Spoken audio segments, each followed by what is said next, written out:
Bonjour, je suis enchantée d'être aujourd'hui avec vous. J'ai entendu et Gabriela en fait nous a envoyé cette invitation très gentille il y a pas mal de temps. On n'a pas pu refuser une telle initiative, donc nous saluons votre présence et l'opportunité de partager avec vous cette belle expérience que nous vivons aussi.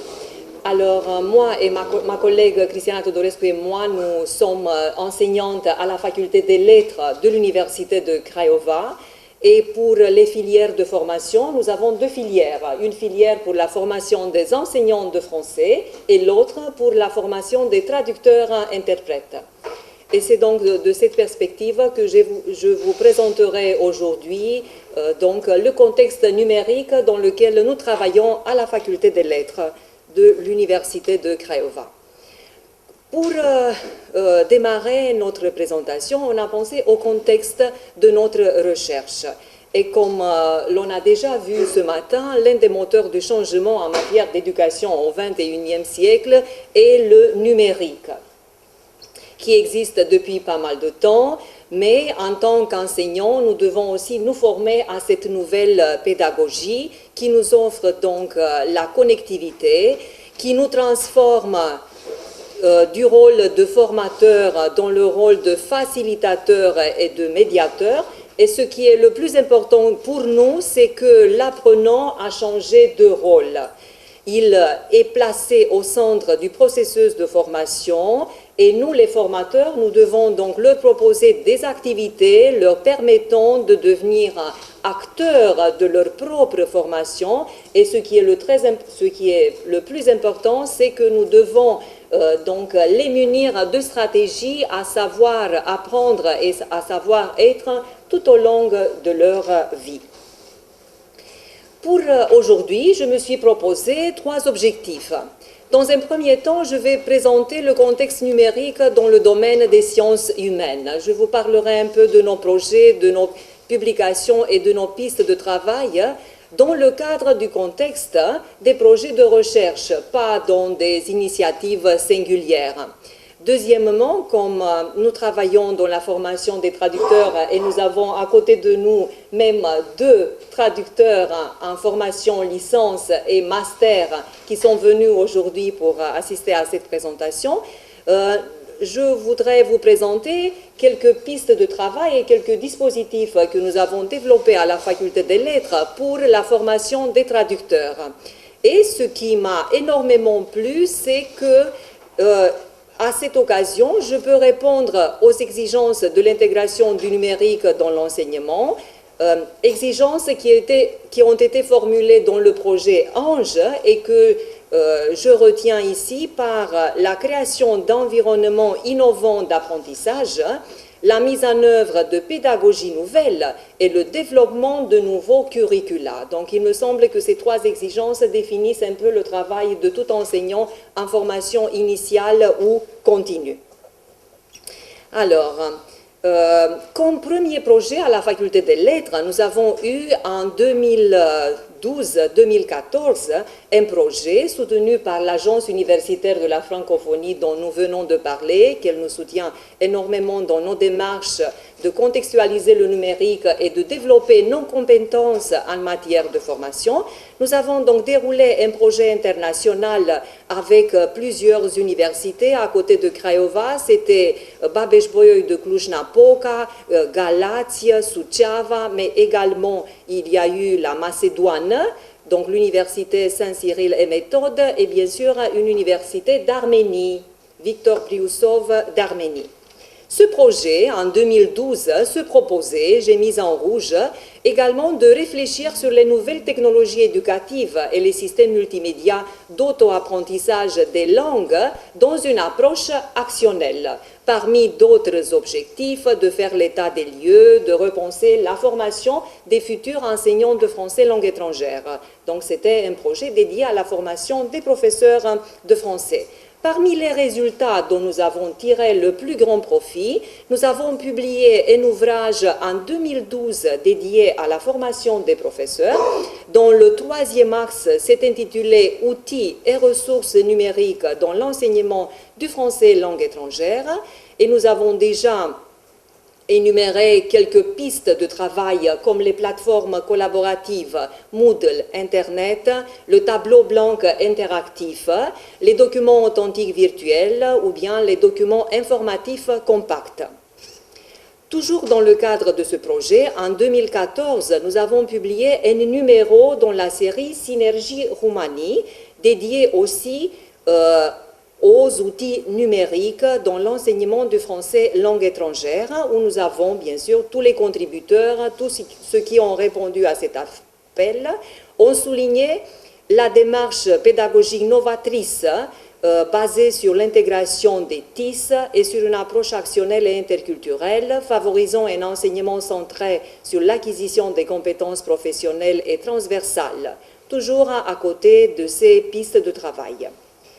Suite à ce projet, comme nous sommes ici à la formation des traducteurs-interprètes, on s'est posé la question, est-ce que la compétence linguistique reste essentielle dans la formation des traducteurs, des futurs traducteurs? Est-ce que c'est la seule compétence nécessaire pour leur formation, vu que nous sommes professeurs de langue française? Moi, j'enseignais la linguistique française. Alors, est-ce qu'elle reste la seule? Quand on a regardé le référentiel de compétences, on a vu que la compétence linguistique était uniquement en deuxième position, la compétence linguistique, et qu'à cette compétence s'ajoutent 5 autres compétences. Il y a tout d'abord la compétence en matière de prestation du service de traduction, auquel on ajoute la compétence interculturelle, thématique pour la connaissance du domaine, mais bien sûr, en dernière position, les compétences les plus importantes, la compétence technologique, c'est-à-dire savoir intégrer divers logiciels d'aide à la correction, à la traduction, à la terminographie, à la mise en page et à la recherche documentaire. Et bien sûr, la dernière compétence, la compétence en matière d'extraction de l'information. Donc, le traducteur est branché au moteur de recherche, au logiciel, au dictionnaire en ligne. Un traducteur ne peut pas travailler sans les outils informatiques. Alors, à partir de la compétence linguistique, nous avons donc ajouté en troisième position pour notre référentiel le savoir-faire et surtout le savoir-apprendre. Et nous nous sommes posé la question comment former les traducteurs dans cette perspective. Donc, au-delà des savoirs linguistiques, qu'ils se forment les compétences en langue étrangère, ils doivent donc acquérir des savoir-faire et des savoir-apprendre. Pour instrument de notre travail, nous avons commencé avec les corpus, parce que les corpus sont à la disposition des traducteurs, ils sont en ligne, ils sont gratuits et on peut les utiliser. En deuxième position, nous avons énuméré les dictionnaires électroniques qui sont aussi à la charge des traducteurs, auxquels s'ajoutent les glossaires et les fiches terminologiques. Nous avons donc défini l'environnement numérique de tout traducteur.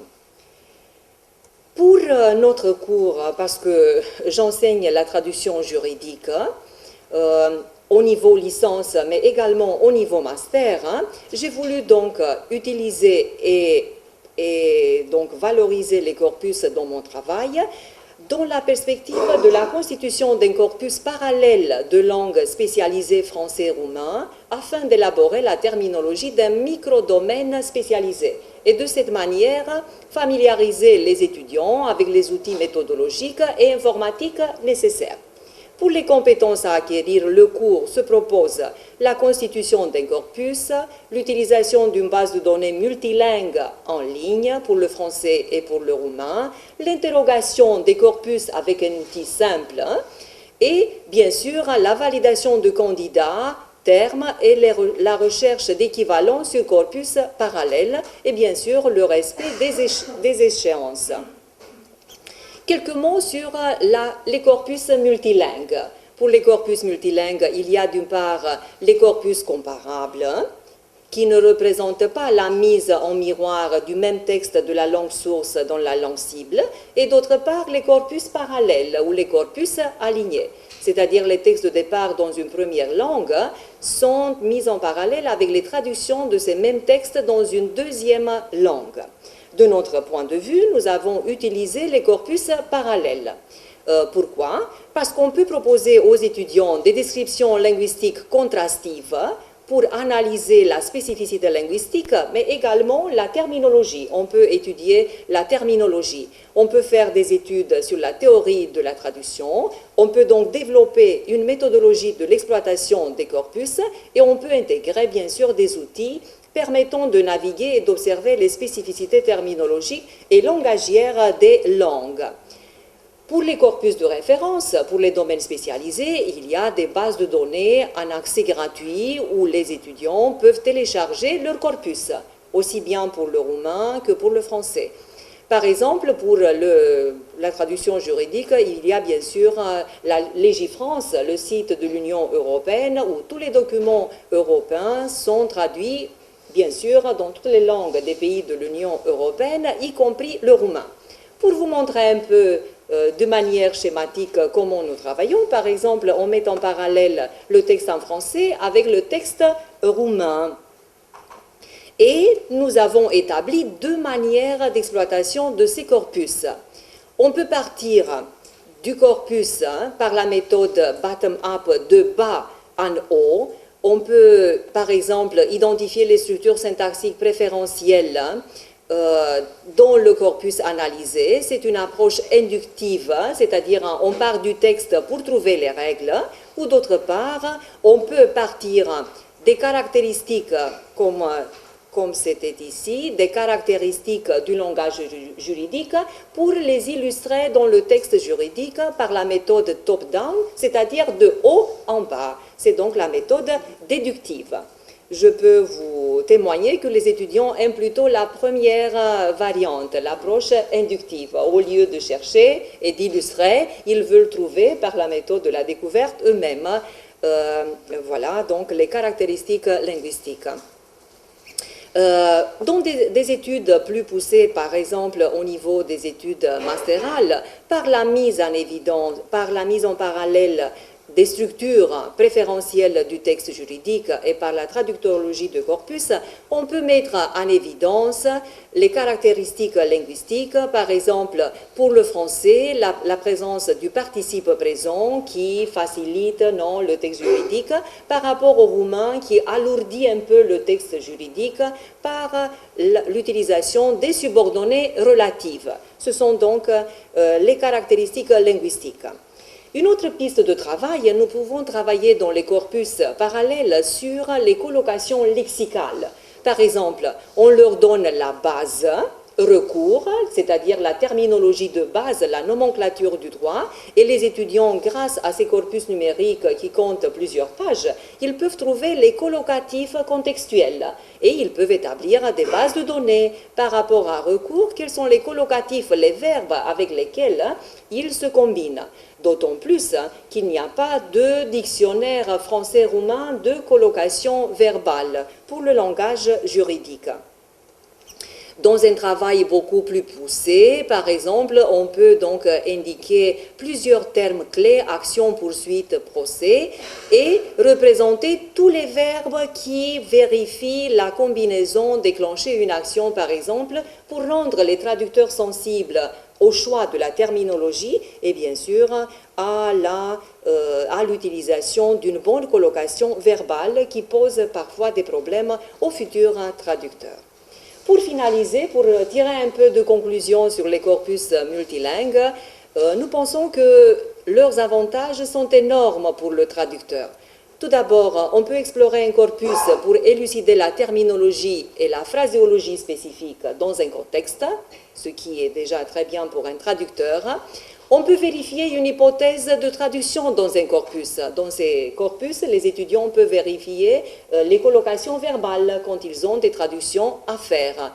Et bien sûr, pour nous les professeurs, c'est une base de données très riche et très valorisante parce qu'on peut développer des activités pédagogiques qui améliore la compréhension de la langue source, c'est le français dans notre cas, ainsi que la production dans la langue cible, parce que les techniques de rédaction dans la langue roumaine sont très importantes et très difficiles. Et nous avons bien aimé la considération de Mathieu Guider, un spécialiste de la traduction juridique, qui nous dit que le travail sur le corpus nous offre une formation basée sur l'exemple. Donc, on a l'exemple, le concret, ou encore le corpus de traduction. Une autre piste de travail, à part les corpus, il y a les bases de données qui sont mises à la disposition des traducteurs. Bien sûr qu'il y a les dictionnaires, mais également une base de données que nous utilisons fréquemment et qui est IATE, donc la base de données de réalitaire. Pour cette base de données, des étudiants peuvent faire, comme j'ai illustré ici, des recherches, et nous avons le terme source, le droit par exemple, et le texte cible, avec sa traduction. Ce sont donc des traductions illustrées ensuite, ça ne fonctionne pas, mais derrière ce mot, il y a le contexte. Les étudiants peuvent vérifier le contexte d'utilisation et se rendre compte si l'équivalent roumain correspond au contexte français. Donc c'est toujours l'utilisation contextuelle qui est très importante pour les traducteurs. Nous avons aussi au niveau de la Roumanie l'Institut européen roumain, qui est donc un promoteur de la traduction en Roumanie, où il y a des stages de formation, mais où il y a également des glossaires que les étudiants peuvent utiliser. Et comme glossaire, comme vous pouvez le voir, il y a donc le terme français, procédure de règlement des litiges, non? Il y a le terme roumain, traduit, mais également il y a le contexte d'utilisation, ce qui est le plus important. Grâce à ces bases de données et à ces dictionnaires, j'ai illustré ici le travail des traducteurs pour faire la différence entre différents litiges et conflits, par exemple. Ce sont des mots assez sensibles. Et au premier niveau, ils utilisent les dictionnaires généraux. Au deuxième niveau, les dictionnaires de spécialité. Et troisièmement, c'est l'illustration dans le corpus. Et définie à 3 niveaux, la terminologie de cette manière peut donc rendre les apprenants sensibles de leur travail de traducteur. Et pour convaincre nos étudiants qu'il vaut la peine de traduire eux-mêmes en utilisant les corpus, les dictionnaires et non pas les traducteurs automatiques, nous avons également fait un travail en 3 étapes. Nous avons donc invité, par exemple, les traducteurs à traduire un texte par 3 moteurs gratuits, Reverso, Radin et Sistron, de comparer la traduction automatique avec la traduction officielle et finalement d'analyser les difficultés de traduction au niveau de la terminologie et des constructions syntaxiques. Et voilà, donc pour vous illustrer uniquement un petit mot, comme le mot « lo », j'ai pris en anglais parce que vous ne comprenez pas le français, le roumain, vous ne parlez pas le roumain. Par exemple, pour la version anglaise, The Rule of Law, les traducteurs automatiques traduisent par loi, tandis que le mot officiel, la version officielle, c'est l'état de droit.